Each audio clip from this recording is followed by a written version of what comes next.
नमस्कार, मैं हूं पीयूष शर्मा और आप देख रहे हैं नेक्स्ट न्यूज नेशन। अब बात करते हैं वैश्विक हिंदुस्तान की। आज मैं आपको बताऊंगा वैश्विक हिंदुस्तान में कि चाइना का हाल जो है इस वक्त श्रीलंका जैसा होने वाला है। जी हाँ, देखिए चाइना में जो आर्थिक स्थिति इस वक्त पनप रही है और जो पाकिस्तान का इस वक्त हाल है, बाढ़ से देखिए त्राहिमाम त्राहिमाम हर जगह देखिए ऐसे हालात हो रहे हैं कि जिसमें लोगों की जान पर बनाई है। यहाँ पे पाकिस्तान में बाढ़ से करीबन 1300 लोग मारे जा चुके हैं और इसका सबसे ज्यादा खामियाजा सोचिए किसको भुगतना पड़ रहा है? चाइना को। क्यों?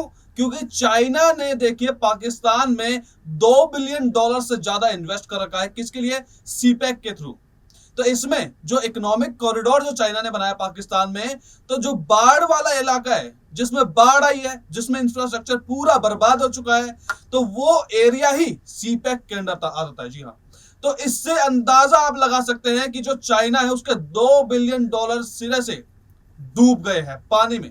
तो इसलिए यहां पे मैं आपको बताऊंगा इस रिपोर्ट में कि चाइना को नुकसान कितना हुआ है, साथ ही साथ चाइना के बैंकिंग सिस्टम का जो बैंड बज गई है उसमें भारत को क्या फायदा होगा, इस रिपोर्ट में आपको यह बताऊंगा। देखिए हमारी एक खास रिपोर्ट। बीआरआई प्रोजेक्ट को लगा कोरोना। चीन ने जिस कोरोना वायरस को जन्म दिया और पाला पोसा, अब वो वायरस चीन की अर्थव्यवस्था को डंक मारने के लिए पूरी तरह से तैयार है। और कोविड संकट ने विश्व के दर्जनों देशों की अर्थव्यवस्था को इतनी बुरी तरह नुकसान पहुंचाया कि पिछले 2 सालों में बीआरआई प्रोजेक्ट को लेकर एक भी नए प्रोजेक्ट साइन नहीं हुए और चीन इस वजह से बौखलाया हुआ है।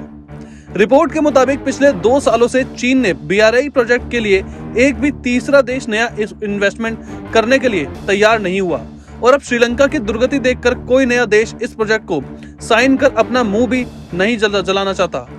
वहीं चीन की गतिविधियों पर नजर रखने वाले विश्लेषकों का कहना है कि कोविड की वजह से चीन की अर्थव्यवस्था भी बुरी तरह से प्रभावित हुई है और चीन का रियल एस्टेट सेक्टर औंधे मुंह गिर चुका है।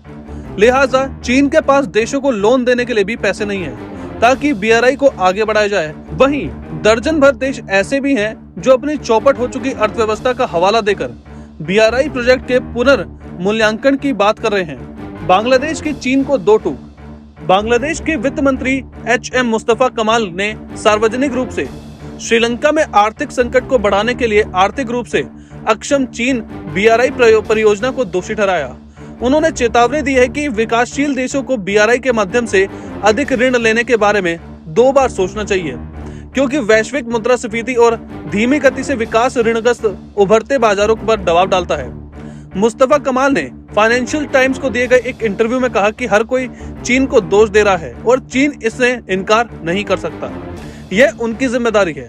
आपको बता दें कि बांग्लादेश पर चीन के विदेशी कर्ज का करीब 6% बकाया है और उसने आर्थिक संकट से निपटने के लिए पिछले महीने आईएमएफ से $4.5 अरब का कर्ज मांगा है। बांग्लादेश भी आर्थिक संकट में घिर चुका है और पिछले हफ्ते उसने पेट्रोल और डीजल की कीमत में 50% से ज्यादा का इजाफा करा है। बांग्लादेश ने लोन लेने से किया इनकार। दरअसल बांग्लादेश को चीन ने लोन का ऑफर दिया था, लेकिन बांग्लादेश ने चीन से लोन लेने से साफ इनकार कर दिया और बांग्लादेश ने चीन के सामने ये भी स्पष्ट कर दिया कि वो आगे भी कोई कर्ज स्वीकार करने के लिए तैयार नहीं है। बांग्लादेश ने कहा है कि अगर बीजिंग कोई अनुदान देता है तो सिर्फ उसे ही ढाका स्वीकार करेगा। सिर्फ बांग्लादेश ही नहीं बल्कि नेपाल ने भी चीन को यह बात कही है और नेपाल ने भी श्रीलंका के पतन के लिए चीन के कर्ज को जिम्मेदार माना है और चीन से कहा है कि वो अब नया कर्ज स्वीकार नहीं करेगा, भले ही उसकी परियोजना धूल फांके। श्रीलंका के ऊपर चीन का कुल कर्ज का अकेले ही 10% बकाया है और चीन ने श्रीलंका को कर्ज के रिस्ट्रक्चर करने और छूट देने से मना कर दिया। लिहाजा पूरी दुनिया के सामने श्रीलंका एक बड़ा उदाहरण बन गया है और तमाम देश श्रीलंका का हवाला देकर चीन से कर्ज लेने से इनकार करने लगे हैं। श्रीलंका में हम्बनटोटा बंदरगाह पहले ही चीन के कब्जे में आ चुका है और कोलंबो स्थित $1 अरब की लागत से बना राजपक्षे अंतर्राष्ट्रीय हवाई अड्डा भी अब चीन के कब्जे में जाने वाला है। बिक कर भी कर्ज नहीं चुका पाएगा पाकिस्तान। एक और देश जो चीनी कर्ज के बोझ तले दब रहा है वह है पाकिस्तान। पाकिस्तान में चीन अपने महत्वाकांक्षी बीआरआई प्रोजेक्ट के लिए $53 अरब खर्च कर रहा है, लेकिन यह प्रोजेक्ट पूरी तरह से ठप पड़ गया है और पिछले 2 सालों से बंद हो चुका है। करीब $20 अरब अभी तक कर्ज हो चुके हैं, जिनमें से ज्यादातर पैसे पाकिस्तान के राजनेता और सैन्य अधिकारी खा चुके हैं। जो काम हुआ है वो बेकार पड़ा हुआ है। पाकिस्तान के मकरान तट पर ग्वादर बंदरगाह अभी भी पूरा नहीं हुआ, क्योंकि बलूच विद्रोह ने साफ कर दिया कि वो चीन को बलूचिस्तान में से उखाड़ कर ही दम लेंगे। कई चीनी नागरिकों को बलूचिस्तान में मारा जा चुका है, जिसकी एवज में पाकिस्तान को भारी भरकम जुर्माना चीन को चुकाना पड़ा। पिछले दिनों पाकिस्तानी वायुसेना के हेलीकॉप्टर को भी बलूच स्वतंत्रता सेनानियों ने मार गिराया। लिहाजा चीन काफी डरा हुआ है और BRI प्रोजेक्ट को धूल फाक रहा है। आर्थिक बबल में फंस चुका है पाकिस्तान। ग्वादर बंदरगाह को लेकर पाकिस्तान को बहुत बड़े बड़े ख्वाब दिखाए गए थे और कहा गया था कि ग्वादर बंदरगाह बनने से कराची दुबई बन जाएगा, लेकिन हुआ ये कि पाकिस्तान चीन का आर्थिक गुलाम हो चुका है और इस्लामाबाद के गले से बंदा विशालकाय पत्थर बन चुका है, जो उसे आज नहीं तो कल समुद्र में जरूर डुबोएगा। पाकिस्तान वर्तमान में विदेशी मुद्रा भंडार, भोजन संकट और ईंधन मुद्रास्फीति से बहुत बुरी तरह जूझ रहा है और यूक्रेन युद्ध की दोहरी मार के साथ IMF से कई अरब डॉलर का खैरात की मांग कर रहा है।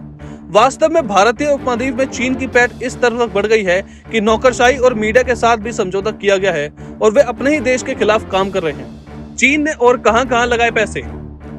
पाकिस्तान के बाद चीन ने इंडोनेशिया में 44 अरब डॉलर, सिंगापुर में 41 अरब डॉलर, रूस में 39 अरब डॉलर, सऊदी में 33 अरब डॉलर और मलेशिया में 30 अरब डॉलर का निवेश किया है। बीजिंग ने कंबोडिया में भी बड़े पैमाने पर निवेश किया, जिसके कारण आइसिन देश दक्षिण चीन सागर में चीन द्वारा किए गए एक तरफा बदलाव और ताइवान के खिलाफ युद्ध के प्रति मूक दर्शक बने हुए हैं। अंत में खुद चीन भी डूबेगा। चीन BRI के खिलाफ रोना केवल भारतीय उपमहाद्वीप तक ही सीमित नहीं है, बल्कि इसकी गूंज केन्या में भी सुनी जा सकती है, जिसे चीन ने 4.7 अरब अमेरिकी डॉलर दिया हुआ है एक रेलवे की परियोजना के लिए। लेकिन अपने लॉन्च के 5 साल बाद यह परियोजना युगांडा में अपने गंतव्य से 200 मील दूर तक एक खाली मैदान अचानक खत्म हो गई और चीन ने बाकी लोन देने से इनकार कर दिया। लिहाजा ये हुआ कि रेलवे परियोजना आधा अधूरा ही तैयार हो पाया, लेकिन केन्या के ऊपर चीन का 4.7 अरब डॉलर का कर्ज चढ़ गया, जिसे वो कभी नहीं चुका सकता है और रेलवे योजना का पूरा करने के लिए उसे अब और लोन लेना चाहिए, नहीं तो अभी तक जितना काम हुआ वो भी बर्बाद हो जाएगा। यानी चीन अपने BRI के फंदे में कई देशों को फंस चुका है, लेकिन इसका अंतिम असर खुद चीन को भी होगा, क्योंकि अगर ये देश दिवालिया होते हैं तो चीन को एक ढेला भी नहीं मिलेगा और अरबों डॉलर के साथ उसका BRI प्रोजेक्ट भी डूब जाएगा। तो फिलहाल वैश्विक हिंदुस्तान में इतना ही। आप देखते रहिए नेक्स्ट न्यूज नेशन।